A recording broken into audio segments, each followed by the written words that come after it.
À ce titre, et c'est un petit peu exceptionnel dans le panel des agences, l'ADEME dispose d'une expertise transverse. Et dans le cadre du débat sur la transition énergétique, l'ADEME a mobilisé cette expertise pour peser et porter une pierre à l'édifice significatif de ce débat. Et donc sur un travail qui a été mené sur quasiment deux années, eh bien, l'ADEME a mobilisé son expertise et fait valoir actuellement, au travers des différentes instances, au plus haut du débat national, mais aussi, comme je le fais aujourd'hui, sur le terrain, de sa vision énergétique à différentes échéances, échéance 2030, échéance 2050. Donc c'était un travail extrêmement important, relativement exhaustif, avec le parti pris d'abord de dimensionner la demande en énergie avant de construire les dispositifs de production d'énergie en laissant la place la plus importante possible au développement des énergies renouvelables. Alors, ce travail, c'est un travail porté par l'agence, dont j'essaye de faire écho le plus souvent possible, mais c'est aussi un travail qui est relativement ouvert, une sorte d'outil que nous mettrons à l'issue du débat à disposition de ceux qui le souhaitent pour s'approprier les paramètres d'entrée et puis pour, en fonction des évolutions socio-économiques, eh bien, réviser le travail qui a été réalisé ces derniers temps.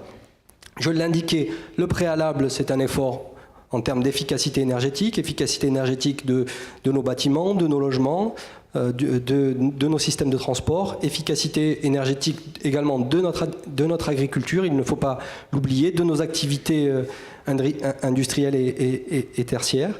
Et ensuite, un dimensionnement, comme je l'ai indiqué, du mix énergétique le plus vaste possible, le plus, comment dirais-je, associant toutes les technologies possibles et imaginables, en essayant de pousser les curseurs des énergies renouvelables le plus haut possible.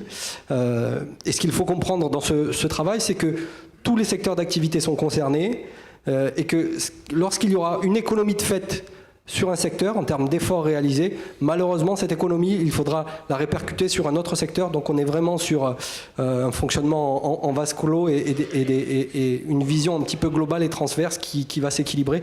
Donc un effort à consentir sur l'ensemble des secteurs d'activité. La consommation énergétique sur les dernières années n'a cessé d'augmenter. Donc on comprend bien qu'au centre de ces enjeux, il y a nos comportements, nos usages au quotidien. Et de la même façon, avec le petit recul que nous avons sur le logement performant, on le voit, un logement performant, entre guillemets, mal occupé, eh bien c'est 50% de l'économie qui peut être anéantie. Donc l'effort, il est vraiment par la sensibilisation, l'information et l'évolution de nos comportements et de nos usages.